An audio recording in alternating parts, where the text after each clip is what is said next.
I've wasted years thinking that I need 5 different movements for my back and 20 working sets per workout, when in reality I just needed 1 strong vertical pull and 1 horizontal one, and mastering the technique on those. And in this video I'll show you exactly what I mean by that.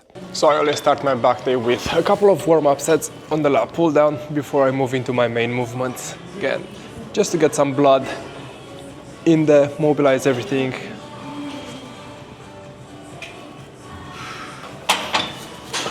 I don't like to waste a lot of time on this, especially with this type of lat pull down where you have the pendulum-like movement with the arms, because the path is just not feeling right, and then the positioning is a bit awful. You don't get enough range of motion because this is not high enough, so it's a waste of time to do your working sets on this. But as a warm-up, it works well.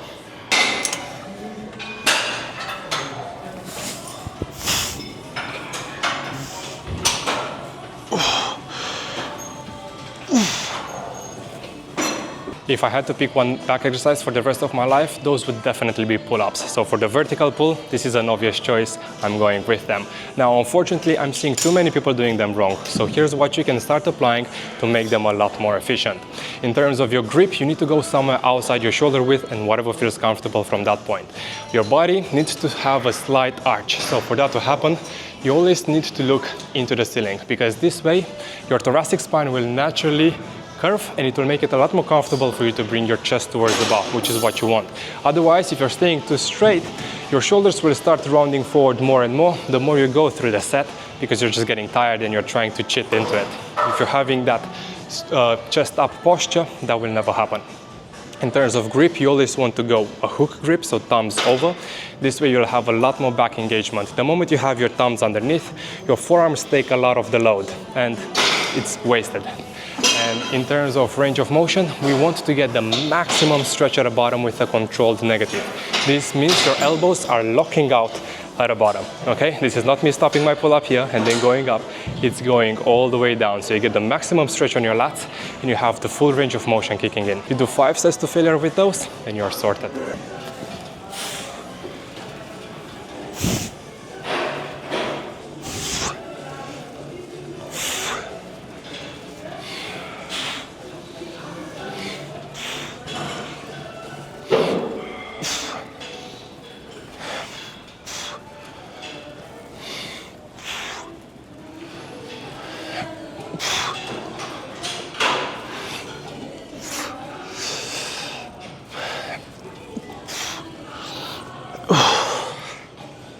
Second important thing is using chalk over straps, because this way you're in tension with the bar all the time, so you're not going to slip out of it, because even with straps that will start happening.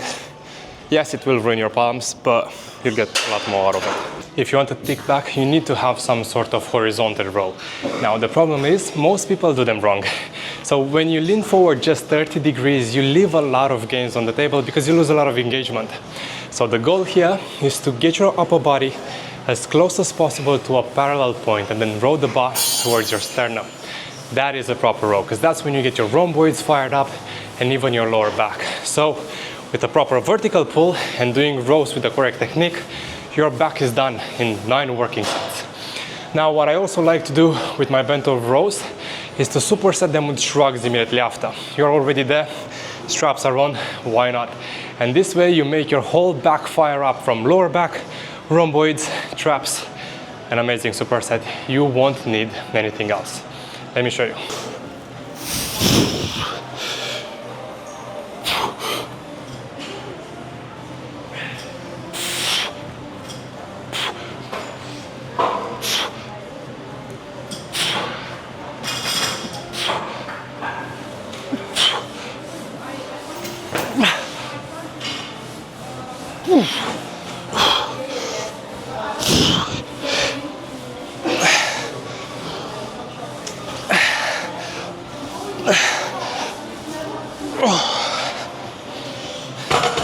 For bent over rows, you still want to have your thumbs over the bar at all times, because you'll get a lot more back engagement and your forearms will relax a tiny bit.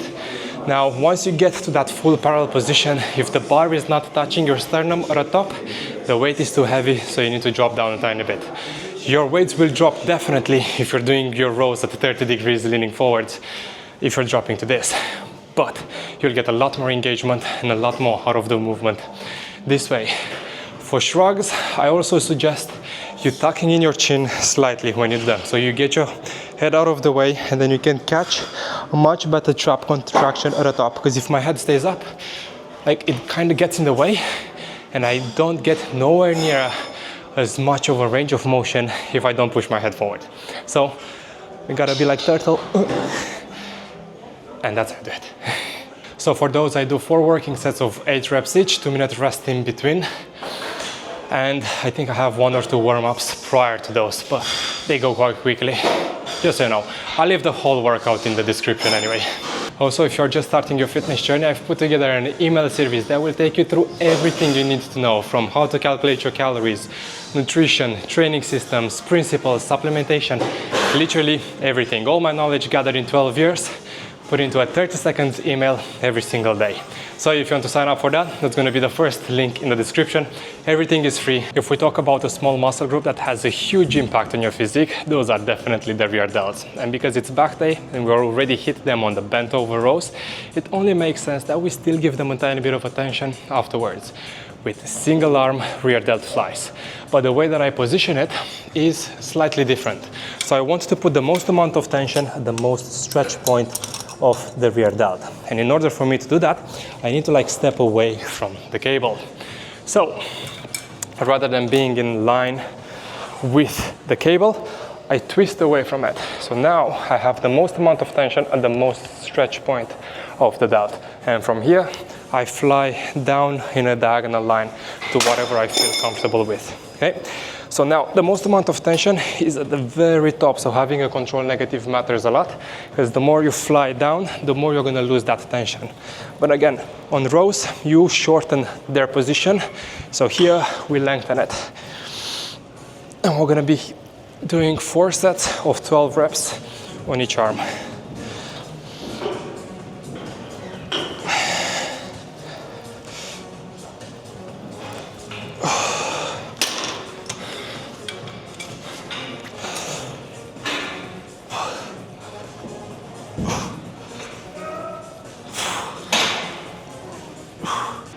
Now, as natural, the muscle groups that will make you look huge in clothing are your forearms, your traps, and your neck. So we have to hit the neck as well today. And we're gonna do that with neck curls over the bench. Now, I don't have a head harness, and I doubt you carry one with you as well. So here's what I do instead. So I get a 15 kg plate. I have my ankle strap on top so I can put it on my forehead without any pain. And from here, I just pinch the plate from the bottom, so I don't really use my arms to curl it up, and then bring my forehead towards the ceiling for 4 sets of 12.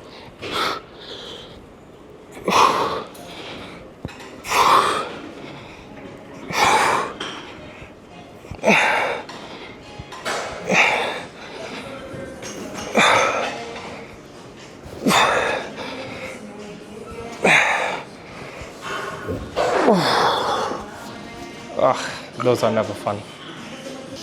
Besides the aesthetic reasons of not having a pencil neck, which I think is a very good point in itself, here are a few extras of why you should train your neck. One is for your overall posture. Being on computer all day with your head forward is not healthy for you, bro. So you need to train it and like get it back in its right place. Second is for injury prevention overall. And third is for sports performance. If you're in anything that is in the realm of combat, you need to have a strong neck, mate. If you're doing BJJ or wrestling, I'm assuming you're already training it. And if you're not, what are you doing? Get to work. Now, it would be a shame to do back and not finish with a tiny bit of biceps, since they're getting targeted anyway on most movements that we've done so far. So I'm not gonna waste a lot of time on my bicep section during this workout. In 10 minutes, I'll be finishing all my 6 sets. So I'll do 3 sets on preacher curls with dumbbells, and then I'll do 3 sets on against the wall curls. So this way I'm training my bicep in both its shortened position, so when my shoulder is in front of my body, and in its lengthened one when the shoulder is behind me. And I'll show you that in a second as well. For preachers, I always prefer going with dumbbells because the bars are just too constrictive, and the dumbbell allows me to go exactly where I want to with my elbows, causing no pain at all. Now, a lot of people are doing this wrong because they don't get the full range of motion at the bottom. So the most amount of tension you're gonna have at the most stretched position in this case. So if you're shortening exactly that range and you're only doing the top half, you're leaving a lot of gains on the table because most of the engagement is at the bottom. And the higher you curl, the easier the weight feels and you lose engagement. So that's why I always put emphasis on the full stretch.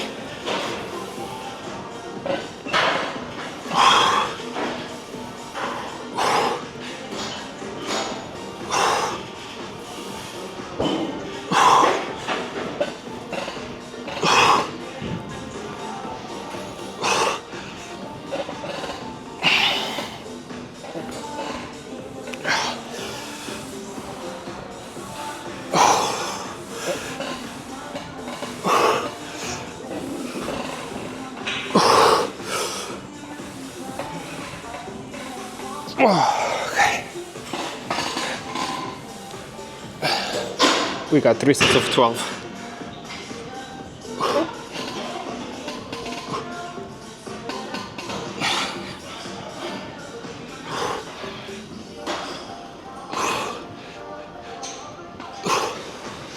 Here's one of the tricks that I've learned from one of my clients who is a huge CEO for a company, and he loves to time box all his stuff. So when I was training him, he asked me if I can count his reps in 3 sets of 4 rather than counting all the way up to 12, because mentally he likes to have mini achievements throughout the whole set. Plus the fact that the higher you go with the numbers, the scarier they sound, so you feel like you're giving up a lot sooner than you actually can. So for example, when you get to rep 8, 9, that sounds like a lot. So like doing the reps 10, 11, 12, it's just not manageable. But if you split it in 3 sets of 4, so 1, 2, 3, 4, okay, first achievement done, then again 1, 2, 3, 4, and then last 4. And if you do like you're around like rep 2 or 3, you're not like, come on, I can't fail on just 2 or 3 reps, right?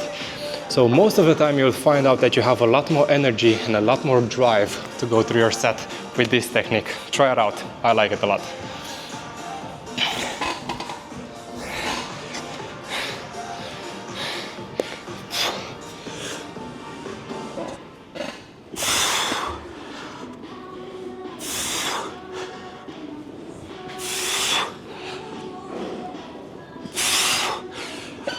This exercise is miles better than an incline bench dumbbell curl, and here's why. The moment you move your body forwards in a diagonal line, you recreate the same angle at the shoulder joint, meaning that you leave your arm behind and the biceps are in their lengthened position.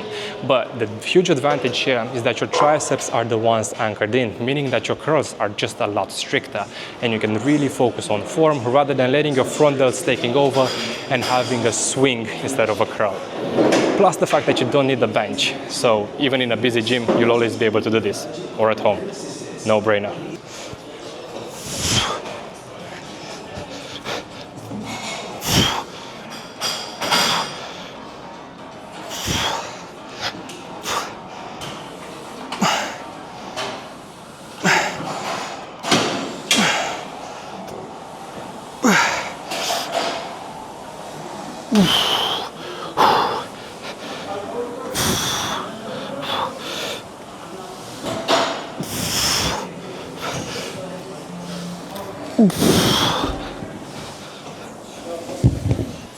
Also, we'll have 3 working sets of 12 reps here as well, with a 60-second rest in between each. And despite what Dr. Mike says, we're going to finish with hammer curls for 3 sets of 12. I personally love how the brachialis looks. It gives you a lot more grip strength as well. And what's another 4 minutes at the end of the workout for something like that? I don't know. If you're like so time pressed that you can only train for 30 minutes, well, good luck getting the results you want, honestly. So, you know, you gotta count your losses in that case. But I'll take my 4 minutes.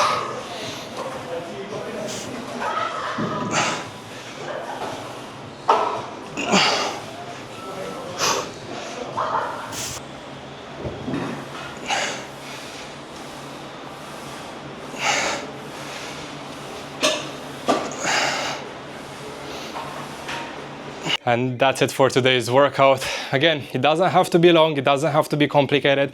The moment you prioritize technique and you focus on just 2 movements, a strong vertical pull and a horizontal one, your back will grow like crazy. And then you can add accessory stuff like rear delts, neck, and it just works. If you need guidance with your training, if you visit the second link in my description, that is the link to my coaching. I have a 7-day free trial plus 2 weeks money back guarantee. So if by week 3 you decide that this is not for you, I'll refund you fully, no questions asked. Why am I doing this? It's because I hate sales calls with a passion, and I don't want either of us to waste an hour of our day just doing that call. So hopefully this will give you enough of a safety net to give it a go, and if not, whatever. I'll just see you in the next video. Have a good one.